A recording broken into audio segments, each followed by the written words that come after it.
Leafs talk. JD Bunkis, Sam McKee. The Leafs get another W. They keep stacking them. And the story of the game in this one, brother, is pretty simple. Mitch Marner and Austin Matthews get put back together. Yeah.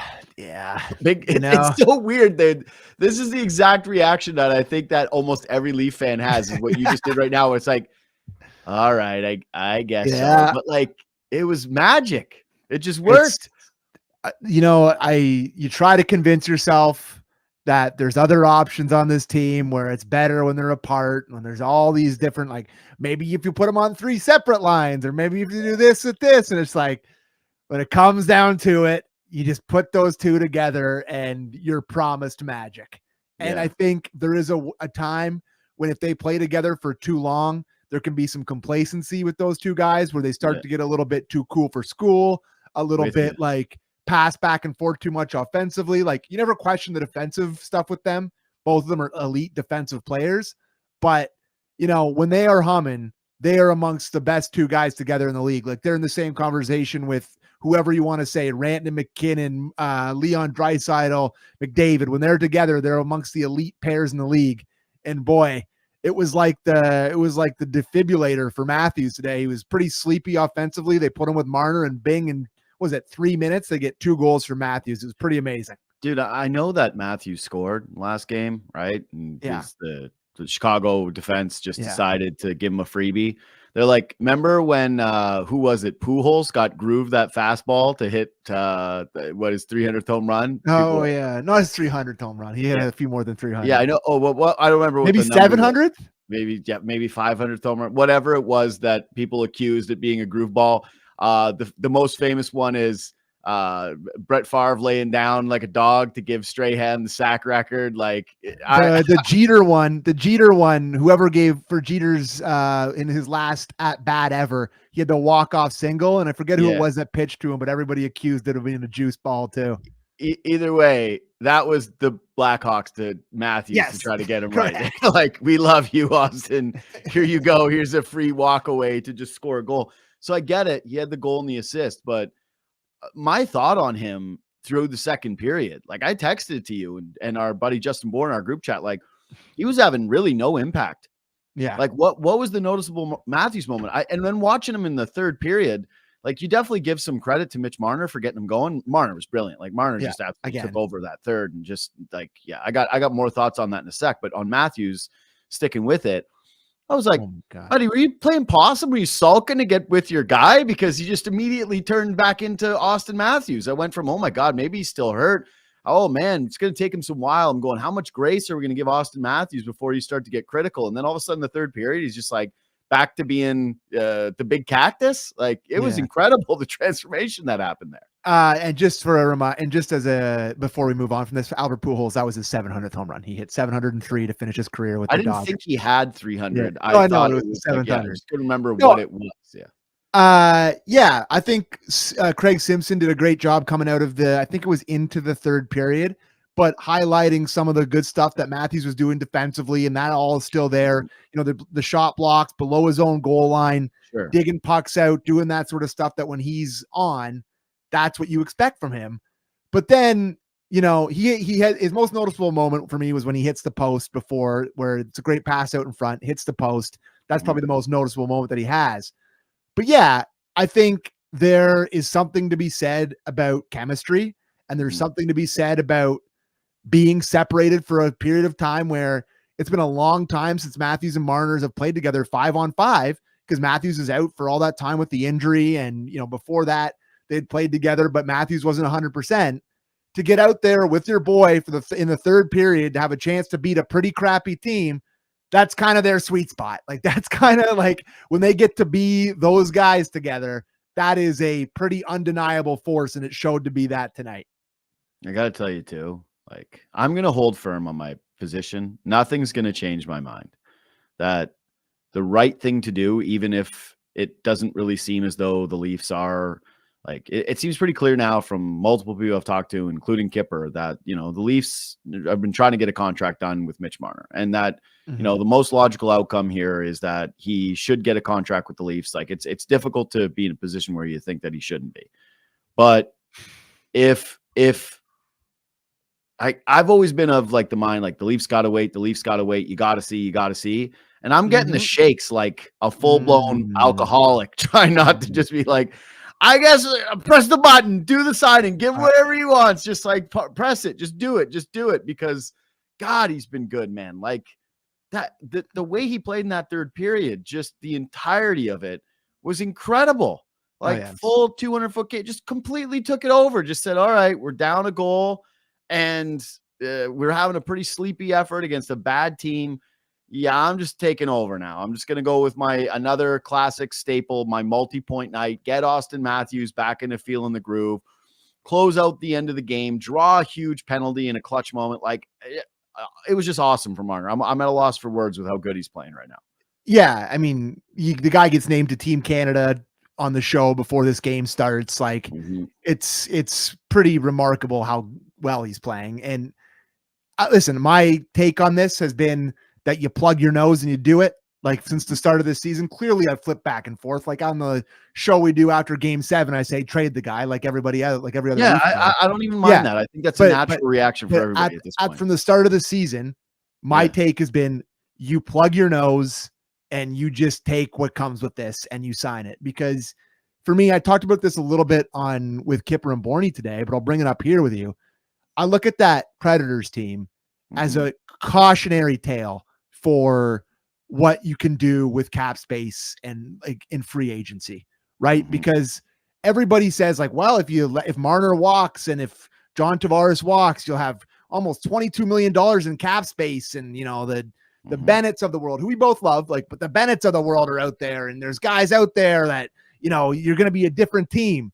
And, you know, everybody said that the Preds on the offseason, I think maybe you zagged on it and said that they weren't going to be any good, and you would be right. I think maybe you said that, or maybe you didn't. Maybe I'm giving you too much credit, but I feel like I remember you saying it was not going to be that good. Anyways, what I'm saying I was the one person that said the Preds were going to suck before the season started. I didn't buy remember that. Yeah, like I got mocked for it by everybody in the hockey cognoscente. Everybody said the same thing. They're like, "You're an idiot. They're going to be great." I was like, "Oh." I just like. Be careful what you wish for, because you never win in free agency. And like, sure, you can let Marner go and you can walk away and like, you can try to spend his money on Sam Bennett or whatever else on free agency. That's fine. But like, there's just no way you're going to be a better regular season team. And there's just no way you're going to be better. Yeah, but I don't agree with that. Like, I think that you could maybe not be as good of a regular season team. You're not taking the best player, but to me, it's more like if you flame out in the postseason again, like what is the urge to say that you just have to capitulate every single dollar that you have to run back a formula? If he doesn't sign before the playoffs, it's over either way. Like, I don't think there's a world where you think that it's over. He won't come back. Yeah. Like, I don't think you're going to, I don't think so you think if they win a couple rounds and he like, I don't know. It just, I think if it gets to that point, it's probably over. I think it is a mid-season thing. I think the only way he's not a Leaf is that he looks at it and goes, personally, he wants to move on. Like we talked about this when I came on as a guest on your guys' show. Yeah. Like it brought up the case of, hey, do you want to raise a family and be in the spotlight for the rest of your career? Is this something that you're willing to do, or do you want to take on a new challenge and be somewhere else where, yeah, you're welcomed and the heat is off a little bit? I think that's what it's really going to come down to. The Leafs are going to offer him money, man. They're already offering him money. Like that's going down today. So I don't think that it's going to be a timing issue. To me, it's just flat out still more likely to me that he remains a Toronto Maple Leaf, that it does go down to the wire. And maybe he just wants to, see what else is out there or keep his options open, which to me is totally fine. You earn your right to get to free agency. You do that thing. But yeah, either way, tonight just is keeping it to this game. He continues to be on an absolute heater. And I think that the one thing that I fear about him going back with Matthews is tonight, it's a good thing to try to get Austin Matthews going, right? And he's always a deferral player. Like, he's a playmaker. But one of the things that we have seen in the absence of Austin Matthews is like his goal scoring go up a tick, his presence on the line and his puck possession go up. And I think that he's the better of the two when it comes to like being the player who enters the zone and sets things up. And so I actually like the two of them can, when they're at their very best, go into that, like, Super Saiyan mode of just absolutely dominate and crush a team like Nashville. But I'm still not convinced that at the end of the day, that is what is going to be best for, I wouldn't say both players, because I think it's pretty clearly better for Matthews, but I don't know if it's going to be what's best for the team. I don't know if it's going to be for Marner. So I think you kind of nailed it when you said sometimes they can get complacent. And if that happens again, which we know it will over the course of an 82 game regular season, then Berube should be like very quick to switch it up and change it up. And then you have the Domi factor. Like, sorry, I'm going on long here, but it's like, that's okay. What happens when Domi comes back? Are you going to stick him with Minten? I think it actually gives you an option to do it and let him play the wing, because Minten's been playing so well. But I also wonder if there's a little bit of, maybe you try to see if you can get Domi and Matthews to rekindle their spark that they showed last season, and try to get more from a guy that's making almost 4 sheets in Domi than what you got before he left. So there's still more questions to come. I don't think it's a lockstep certainty that these two play, even the next couple of weeks together. But I think that for now, what you saw tonight, you got to roll over to the next game. Yeah, you do. You just do. Yeah, I think it's a nice thing to be able to go to for sure. And you saw, like, I think what you saw tonight from the Leafs in terms of just the Berube doing the line switch, I thought was a great feel for the game. Definitely. Which is like, he hasn't gone to that very often. Like, he's been pretty good. Like, he's switched up the lines a couple of times. Like, I remember when they were getting blown out by Columbus, he did it. He did it when they were getting smoked by the Blues in that game at home. The one time he did it. Like, it's different though when you're getting blown out than when you're just in a game against a Nashville team 1-0. Like, they had no pulse really in that second period. I thought they were the better team, but like all the turnovers that were happening, it wasn't they weren't getting to the middle of the ice. They weren't really deeply threatening this wasn't wave after wave of just scary shifts, right? Like, they deserve to be broken up. The thing that, is different with a sleepy night from the Leafs under Berube versus under Keefe is that they're still committed to like the defensive side of it. Like, they've got better defensive guys. Well, sure. But like everybody is in on it. Like, I really feel like the middle of the ice is just completely under wraps. Even when Tanev's not out, like, you see Timmins out there, you see Benoit out there, you just like, they are totally committed. And I actually thought the worst that they were all night defensively was the second they went up 3-1. When after was it Nyes it was the beautiful pass by Nyes over to Willie on the power play. Yeah. I thought Nyes, Willie yeah. What did I say? Yeah, I thought I said that. Anyways, I thought that after that moment, they kind of went to sleep and they were like, oh, this game's over. And then Nashville had a really good push. But I think that if there's one thing I could say about them, it's just there's a lot more patient when it's not going early. Like, they're just less cheating. They're less pressing. They're less like, they let the game come to them a little bit more than they did in years past. And I think that's pretty much, you got to give Berube credit for that. You really do. Yeah, I agree. It was a really good feel for the game, especially given that it was 1-0. And same thing too with the demotion of Pontus Homberg, which was God so needed. Holy dude. Man. I don't know what was said in between the periods. Like, maybe one of the assistants pulled up like a highlight reel of just, hey, here's all the goals we could have. Berube went over to him. He's like, hey, would you mind using a hockey stick instead of a broom ball stick? Would that help? Would that help your game? It's just, and again, it feels weird when we come on here after every game and we're kind of talking about the same guys not performing well, right? It sucks. I don't like doing it. You don't like doing it. It's funny once in a while mixing it in, but I was just thinking that the story of this game through 2 periods to me was going to be like, this Pontus Homberg thing has to end. Like, we got to start like a letter writing campaign to the Maple Leafs to get Craig Berube to fall out of love. Yeah, like, dearest Craig, we plead you, to whom it may concern. We are dying watching this guy. We got to get Savvy in a group chat with the both of us being like, you got to tell him. You got to please somebody get through to him, because it ain't working. It's not a thing. Stop trying to make Homberg happen. I think that he's fine down the lineup as a clock killer player. He gives good effort. Like, he drew a penalty tonight. He doesn't make a ton of bad mistakes, but just offensively, I just don't think that there's enough bodies you can lose that justify him being in the top 6 with those guys. And it's funny because, when you think of options to go up there, you're obviously like, we had the conversation. It's like, well, who goes there? Mm-hmm. And yeah, I never really like how you said that like a night watchman. Who goes there? Who goes there? Who goes there? You got the flashlight out. You're trembling, like try to get your walkie-talkie out to go talk to that big ring of keys that I'm just like jangling around. No, but like you didn't even consider Minten because you think of him as like a center, right? You think you're like, wow, you don't want to neuter the bottom six by taking him out of it because he's been so good defensively. But Pontus Homberg can be a third line center, kind of like in a pinch in a game like that. And I thought that's another great read by the coaching staff of the Leafs to put Minten in that spot. He fully earned that throughout the game where it was like, yes, he deserves it. Like he's making good reads. He can at least receive a pass. Like he can put the puck towards the net at least.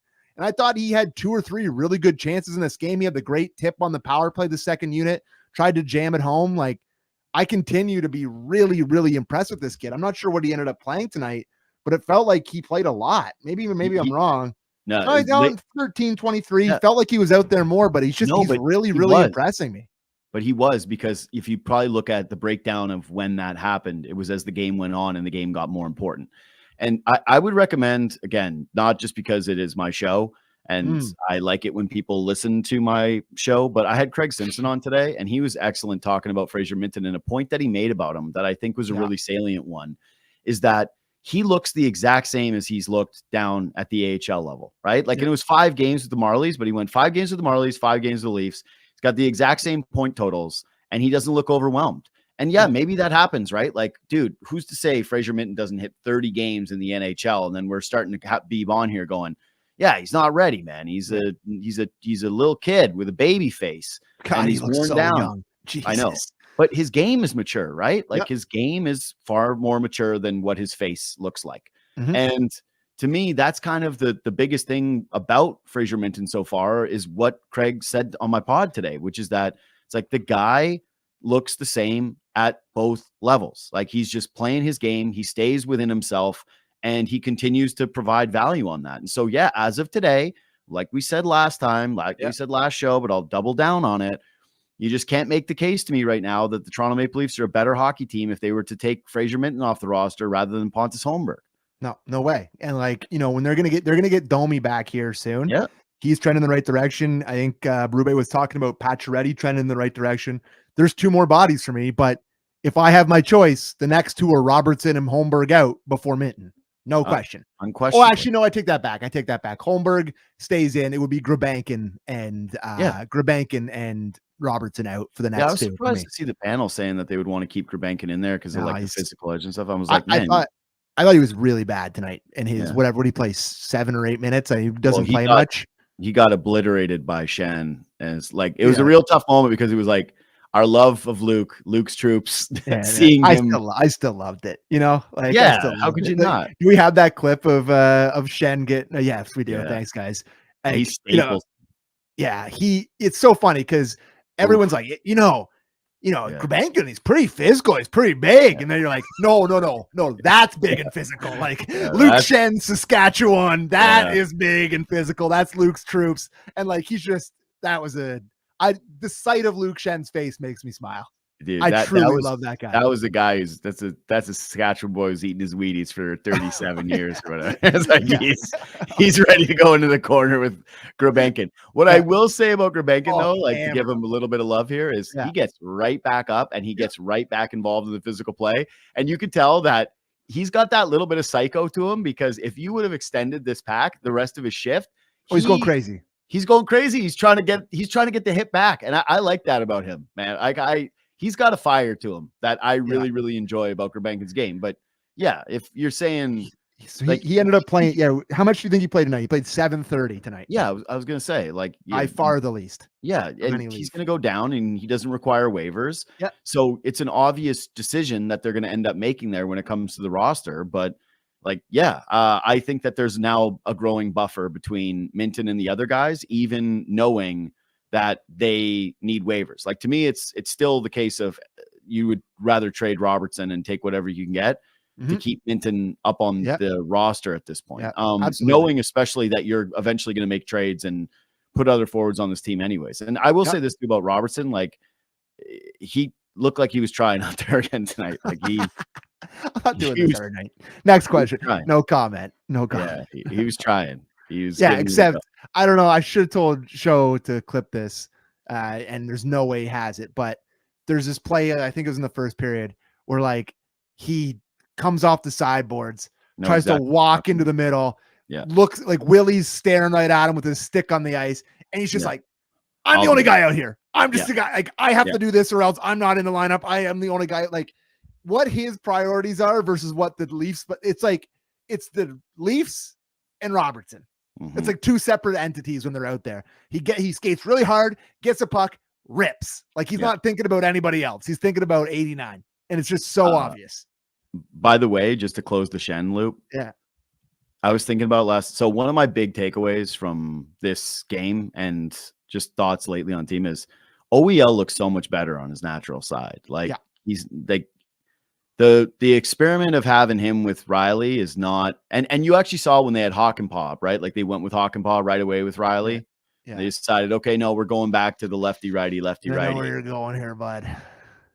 Bring him home. Oh, big time. Bring him home. Couldn't agree more. They're 7-21, dude. Like they're cooked. They're done. And I know they got overtime losses in there, but like they've got 7 wins, 21 losses. Like, yeah, they're bad. They are a horrific hockey team. Yeah. They're a bad hockey team. Bring them home. Find a way. Was it a 2-year or 4-year? What's his contract situation? No. I think it was a 3-year deal, but I think he's got this year and one more on it. You can pull it up on whatever right now. Cap wages, which is the most like cap friendly RIP. But yeah, rising cap. Question marks about Hakanpää, whose career I wrote off yesterday, but then somehow he's on Team Finland. I'm going to be sour. He goes to Team Finland and he plays heavy minutes and then comes back. People are whining about Team Canada's decor. I'm like, but Sweden just named Hakanpää. So it's like he comes back and he's not himself. He pulls the Joel Embiid of like, go play for your country, and then you can't come back healthy for your team. Yeah, I don't know how much I'll love that. Luke Shen is this year at 275. And then next year at 275, bring him home. Absolutely bring him home. Like no question. It's just, he's the perfect guy to play with Riley. Like he's like that 14-minute night where he starts with Riley. You can play there. You have Tanev. That's like the real shutdown pair. OEL Riley over to the left, plays with either Hakanpää or Timmins. Yeah. It's the perfect guy. He was the perfect guy, and he went and he got his money there after a up and down career where he finally plays 1,000 games. He got his money, and now it's time for him to make his money in Toronto. You got to watch Ryan O'Reilly break out his guitar all the time. Guys, you want to hear a song? Like, oh. It's basically back to first year res in the dorm rooms, just seeing the guy break out. You guys want to hear Wonderwall again? No, I don't. You guys want to hear Pinker by Weezer? Like, no. Bring him home. Gotta ask you. I don't know how many more big things you have from this game tonight. I got a couple tiny things. Did Steven Stamkos play tonight outside of taking a penalty? Yeah. Like, holy. I love Stamkos. I mean, I shouldn't say I love him. Big respect. Having him on the snubbed list by the Sportsnet. Oh my God. Tavares, I thought was offensive. Oh, like who's playing, like Tavares is playing excellent. Yeah. Like he's playing the first line for a team that's leading the Atlantic Division, got a point per game guy. And like what Stamkos got 13 points, dash, whatever. There's no comparison between the way those two guys are playing. But I feel a little bit for Stamkos, right? Because there probably was a contract with the Tampa Bay Lightning that was probably a little bit offensive, right? There's no way it wasn't offensive to him. And he's got a ton of pride. He's one of the best players of this generation. He's almost scored 600 goals in his career. I understand. Like, I truly understand being insulted by a franchise that you're the captain of, you're the face of the franchise, all that stuff. Yep. But boy, man, when he gets home and talks to his wife and he's like, God, I probably should have just taken the 3 or 4 mil in Tampa and stayed in Tampa. Like, and just been the captain and been a legend there and just finished one team. It's like, and now he's fighting away with this crappy team that's about to blow everything up. And it's like, where's the path for them to be good? They just suck. They just have so many nondescript players. And it's like, dude, I don't know. The path for them to be good is already there. They got Saros. Yeah, no. And it's just like, and he's good. He's amazing. And the penalty kill's the best in the league. Yeah. And it's like they're the worst team in the league. It's like they cannot score. They don't generate. The fact that they scored 2 tonight against the Leafs, it's like they never score. I think they're the worst team in the league 5-on-5 by far. They're just I feel for Stamkos because he clearly made a prideful decision, but it's not working out for him. He's rich. It's rich. He's working out for him well, but it's not for he's gonna be all right. Yeah. They can score just so long as a puck goes off the glass and bounces right onto the. That was a weird one. That's one of the weirdest bounces I've ever seen. I couldn't believe it. It was so funny too, because our boy Chris, who's just the ultimate Leafs hater, texted me right away. He's like, "Thought Wool was good." I was like, "Who texted you that?" Yeah, who did? Chris. I was like, "Oh my god!" I was like, "Chris, he just texted. I thought you said Wool was good." It was an all-time hater text. I laughed so hard. Yeah. I was like, I can't believe you fired that one off to me on this one. Yeah, this is like one of the weirder bounces that you're ever going to see. I got tears in my eyes laughing at that. I thought you said Wool was good. Yeah, all-timer. So yeah. Another quick thing for me. I don't know if another one that I should ask to get clipped, but it's been 600 games in the NHL for Mitch Marner. This is a 601st, right? Mm-hmm. Threw his first punch tonight, I think.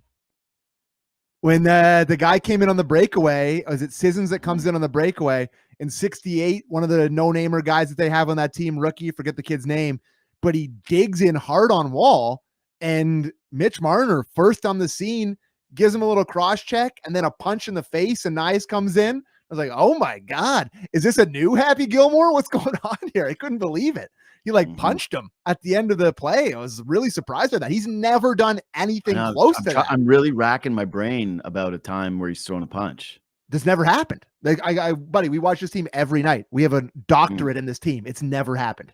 Like he's been in scrums or whatever, but for him to initiate and punch is totally out of character. Yeah, I like that. I like that pickup. Like you're right. I think you're bang on, but that's the first time that's ever happened. Yeah. Tanev blocked a shot tonight where I lived in fear. And our lives flashed before our eyes. Yeah, it's just immediate. It's going to happen. I bet once every 2 to 3 weeks. Yeah. You're going to get a Tanev block shot where he goes to the bench and you have to basically think about nothing other than, is he okay for the following 4 shifts. And guess what? That big old mane and that ugly face just comes right over the boards immediately. He's hovering over the boards too, just still standing on his feet. I'm like, God, I love this guy, man. I'll tell you right now, if Canada loses, you know that my first tweet is going to be Parayko over Tanev, eh? Question mark. I gotta tell you, I love our team a lot. I know we're going to do a lot of it on both of our shows tomorrow, but I love our team, and I feel I'm a little bit embarrassed that I didn't have more Parayko buzz for him to actually make the team, because it's I didn't really consider him. You think about all the other guys, and it was a stupid miss by me. I never even considered him really as an option. But Doug Armstrong's the general manager. He's a big, rangy, long, good shutdown defenseman, shoots right. In years past, he would have been a lock for this team when we would talk about Canadian guys. So I'm happy to see him there. I really think they nailed it. And, the thing to me, you wanted Wilson over Bennett. To me, Bennett's a better offensive player than Tom Wilson is. And you still get a little bit of that snot. I wanted Wilson over Bennett, and I wanted Tanev over.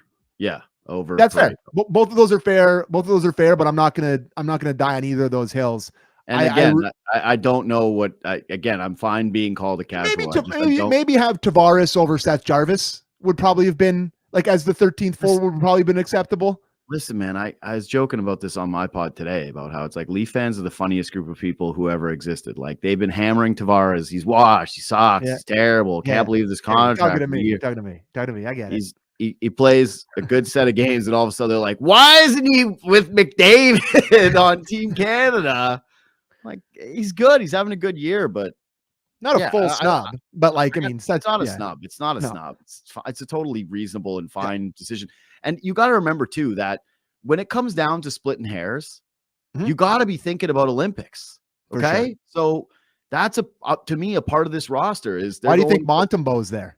That's what I mean. And why do you think even for the Tom Wilson conversation with Bennett, you go, well, what's more likely next year? Wilson's still healthy and playing good this way, or that Sam Bennett's going to be there. So to me, I completely understand almost all of the roster moves and even the Parayko one. It's just, to me, that I just have a tougher time feeling like there's too many guys out there, or that all those guys out there are going to inspire the same kind of confidence that I'm going to get from a Chris Tanev on the ice. That was my only kind of like real Leaf pushback one, but whatever. It's Team Canada, dude. They got to win. And now I'm fully back. Like I'm a Patriot again. I care. I deeply care. I want them to win this tournament. I don't care if it's a fake tournament. It's the first time we've gotten best on best in a long time. And it feels more legit than the one that we did here in this city where they brought in Team North America. Like there's no gimmick teams. The teams are real. I know it's a short tournament. It's just a dry run for the Olympics. But Borny said it best today in a show, or I forget who told. He said he was just like, everyone says, "Oh, it's a made up tournament." It's like, well, they're all made up. The Stanley Cup was made up. Like it's all made up. The Olympics they think were the Olympics they think were started in like because what was it, like traders would come to town from like different towns in Greece and be like, hey, I got the best ox. Like we got ox, like it's like agriculture conference that started the Olympics. Like that's where the boys started to get together. So it's all made up. Like what are you talking about here? So it's literally like we got the fastest guy in town. They're like, okay. And they just did the 200 meter because they went, hey, we got our boy in our town is faster than your boy in your town. And that's the Olympics. It's all made up. So everything starts somewhere. But I just think that when you have a more premier tournament like the Olympics coming back, I get looking forward, stargazing a bit. But to me, it's just like, this is a good one. Like this is cool to watch. And Canada's going to play the United States. And if we lose, I'm going to be extremely pissed off. It's going to ruin me for weeks. I'll be thinking about it. So I care. I absolutely care. We gotta go because we've been going on for so long here. But the last quick thing, I made this point to you earlier in the season, and I'll make it here now again quickly.